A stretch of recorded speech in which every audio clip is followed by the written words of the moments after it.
नमस्कार, capital TV Uttar Pradesh देख रहे हैं आप। मैं हूं आपके साथ राधिका राज। ब्रेकिंग न्यूज में बड़ी खबर आपको बता दें, यूपी से आ रही है, जहां पर रामनवमी के मौके पर कट्टरपंथियों की जो साजिश थी वो नाकाम हो गई।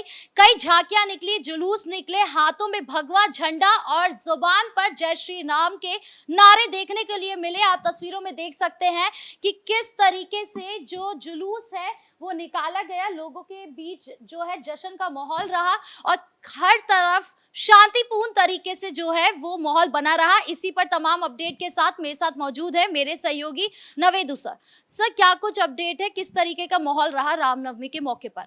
देखिए, पूरे प्रदेश की बात की जाए तो धूमधाम से रामनवमी का त्योहार मनाया गया, चाहे अयोध्या की बात हो, संभल की बात हो या फिर दूसरे जगह की बात हो। लेकिन यहाँ पर हम पहले संभल की बात करेंगे। पहली बार देखा गया कि संभल में कोई शोभा यात्रा निकली।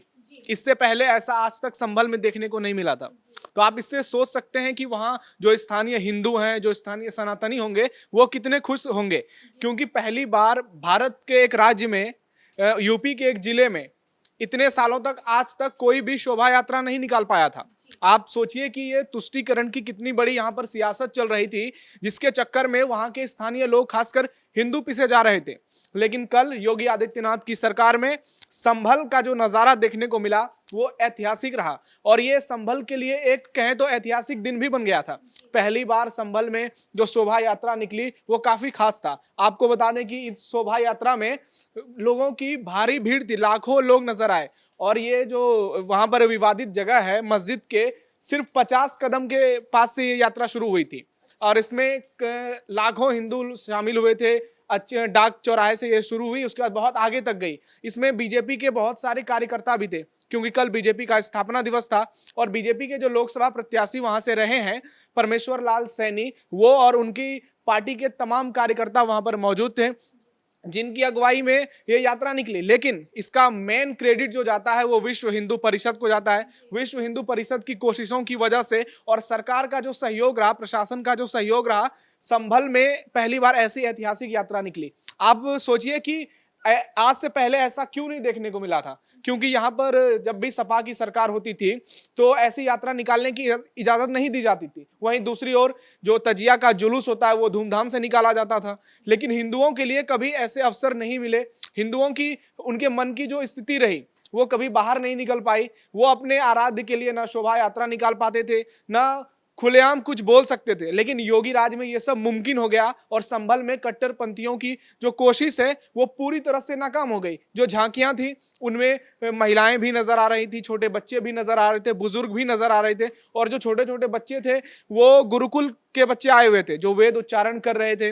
झांकियां जो बनी थी उसमें भगवान श्री राम की झांकियां सबसे ज्यादा आकर्षक थी, हनुमान जी की झांकी थी, सीता मैया की झांकी थी, उसके अलावा भोलेनाथ की झांकी थी, भगवान गणेश, माँ लक्ष्मी से लेकर तमाम देवी देवताओं की झांकी थी, जिसके पीछे लोग उत्साह से एकदम भरे हुए थे। उनमें जोश नजर आ रहा था, उनकी जुबान पर जय श्री राम, जय सनातन जैसे नारे गूंज रहे थे, हाथों में भगवा झंडा था। कई जगह पर आप देख रहे हैं तलवार भी लहराया गया। लेकिन आपको बता दें कि ये जो तलवार थी इनमें धार नहीं था, इसलिए इससे नुकसान पहुंचने की संभावना बिल्कुल नहीं थी। कई लोग इस पर आपत्ति जताते हैं। वहीं अगर विपक्ष के बारे में बात की जाए तो आप सोच सकते हैं कि इस तस्वीर को देखकर विपक्ष के दिल पर क्या बीता होगा। ये वही संभल है जहां से पूर्व मुख्यमंत्री मुलायम सिंह यादव 2 बार सांसद बन चुके हैं। एक तरह से उनके परिवार का यहां पर कब्जा था। संभल जो सीट है, मुलायम सिंह यादव 2 बार सांसद बने, पहले 1999 में चुनाव जीते, फिर दूसरी बार 2004 में। उसके बाद इस सीट पर उन्हीं के परिवार के रामगोपाल यादव सांसद बने। इसके बाद फिर से धर्मपाल यादव सांसद बने, और 11 यादव सांसद यहां से रहे हैं। उसके बावजूद आज तक कभी हिंदुओं की शोभा यात्रा यहां से नहीं निकल पाई, और जब भी जुल्म हुआ तो हिंदुओं पर हुआ। हिंदुओं ने यहां से पलायन कर लिया।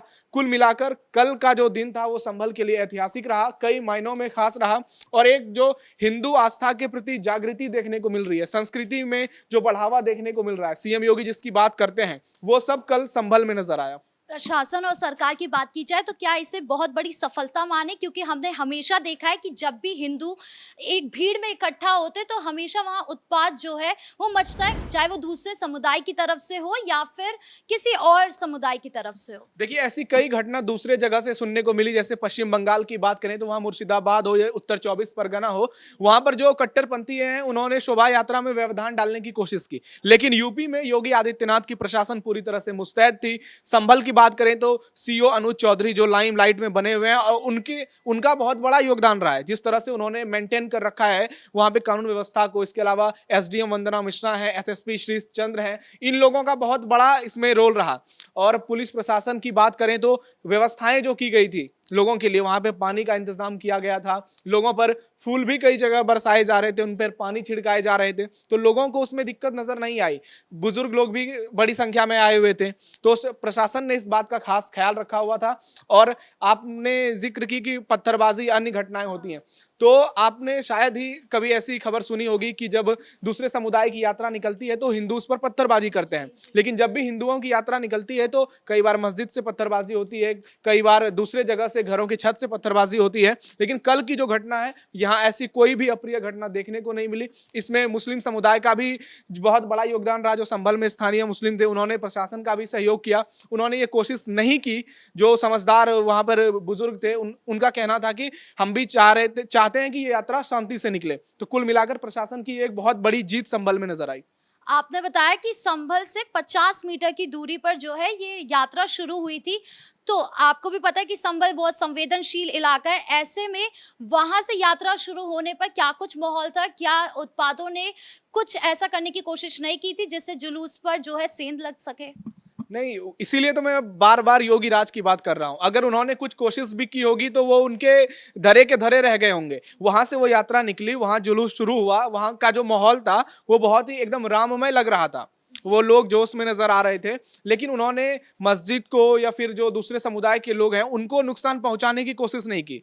इस वजह से जो दूसरे समुदाय थे उन्होंने भी ऐसा कुछ नहीं सोचा होगा कि इस पर हमला करें, क्योंकि वो जानते हैं अगर वो ऐसा करते तो फिर योगी की प्रशासन वहां तैयार थी। और वो अभी हाल ही में सीएम योगी आदित्यनाथ बयान दे चुके हैं कि अगर आप हिंसा फैलाने की कोशिश करोगे तो आपसे तो अगर संभव हो पाया तो ठीक है, नहीं तो आपकी 7 पीढ़ियों से हम संपत्ति जब्त कर लेंगे। वहीं उन्हें बुलडोजर एक्शन का भी डर लगा हुआ है। तो और संभल अभी संवेदनशील जिला बना हुआ है यूपी का, तो संभल पर हर किसी की नजर थी। और इसके लिए यूपी के जो सीएम है उन्होंने खास प्लान तैयार किया था। सीओ अनुज चौधरी। अच्छा, महाकुंभ की बात करें, महाकुंभ हो, संभल हो और उसके बाद अब रामनवमी, जो भी हम त्योहार देख रहे हैं वो काफी अच्छे तरीके से जो है योगी राज में पार हो रहा है, बहुत अच्छे तरीके से मनाया जा रहा है।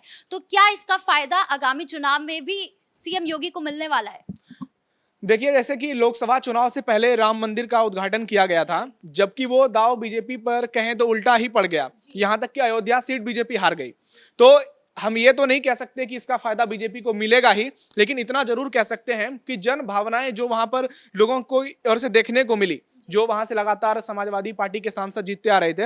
हालांकि 2014 में बीजेपी के सत्यपाल सिंह वहां से चुनाव जीते थे मोदी लहर में, लेकिन उसके बाद फिर से शफीकुर रहमान बर्क और अब उनके परिवार के जियाउर रहमान बर्क चुनाव जीते। कल बीजेपी का स्थापना दिवस था, इसलिए बीजेपी ने बहुत जोर लगाया, क्योंकि उन्हें पता है कि संभल जो है वो बहुत ही इंपॉर्टेंट सीट है। ना सिर्फ सीट है बल्कि ये जो कहें कलयुग का एक सनातन का केंद्र बिंदु है। जैसे अयोध्या, मथुरा और काशी है, उसी तरह से अब संभल बन चुका है, क्योंकि मान्यताओं के अनुसार कहा जाता है कि यहाँ पर भगवान कल्कि का अवतार होगा। तो इस लिहाज से संभल काफी महत्वपूर्ण है।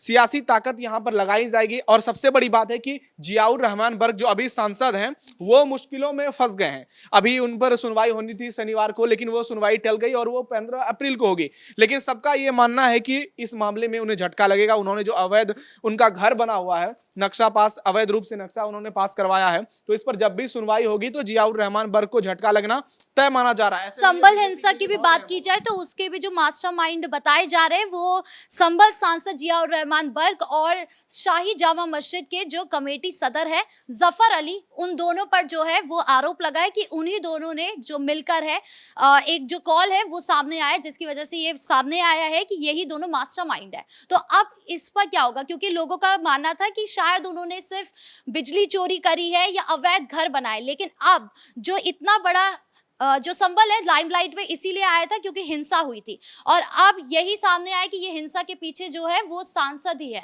और वो भी समाजवादी पार्टी से है। तो अब अखिलेश यादव कितना घिरने वाले हैं, अब समाजवादी पार्टी के सांसद कितना घिरने वाले हैं।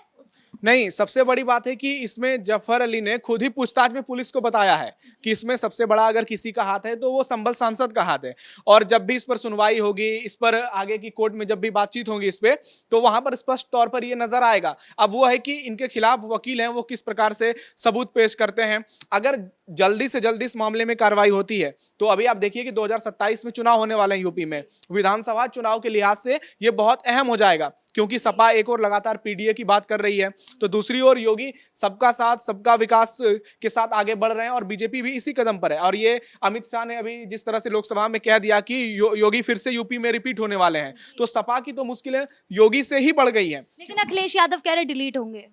देखिए, अखिलेश यादव के कहने से कोई फर्क नहीं पड़ता है, क्योंकि फैसला तो लेना है नरेंद्र मोदी को, अमित शाह को। अखिलेश यादव बीजेपी का फैसला नहीं लेंगे, और पहले तो अखिलेश यादव को यह फैसला लेना है कि अगर जियाउर रहमान बर्क दोषी साबित हो जाते हैं दंगे में, तो क्या वो उन्हें पार्टी से निष्कासित करेंगे। क्योंकि यह भी बात तय मानी जाती है कि अगर किसी भी शहर में हिंसा फैलती है, दंगा कराया जाता है, तो आम लोग ऐसा नहीं है कि दंगा अपने से कर देंगे। जब तक उन्हें किसी बड़े चेहरे का सहयोग नहीं मिलेगा, उन्हें सारी चीजें जो दंगे के लिए जरूरी होती हैं, चाहे हथियार हो, पत्थर हो, वो मुहैया नहीं कराई जाएगी, तो इतना बड़ा दंगा संभव ही नहीं हो पाएगा। और इसमें जब तक किसी बड़े का हाथ, किसी पैसे वाले का हाथ, जिनका सियासी कद भी बहुत बड़ा है, अगर वो शामिल नहीं होंगे तो ये दंगा मुमकिन नहीं है। और आप देख लीजिएगा कि जो आने वाले समय में जियाउर रहमान बर्क की मुश्किलें बढ़ेंगी, और अदालत से भी उनको करारा झटका लगना तय है।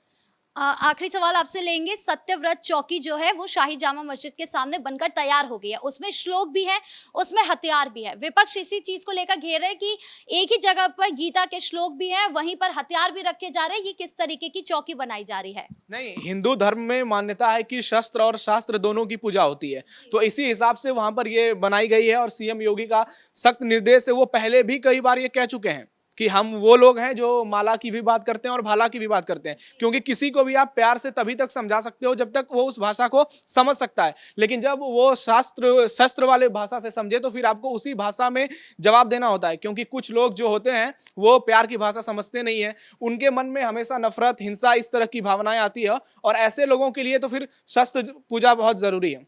इस मुद्दे पर तमाम अपडेट देने के लिए आपका बहुत बहुत शुक्रिया। रामनवमी के मौके पर जिस तरीके से जुलूस निकला, जिस तरीके से शांतिपूर्ण तरीके से पूरा त्योहार मनाया गया, उसके बाद अब आगामी चुनाव में जो है सीएम योगी को कितना फायदा होने वाला है, ये देखने वाली बात होगी। ब्रेकिंग न्यूज में इतना ही। कैमरा पर्सन कुणाल के साथ मैं राधिका राज।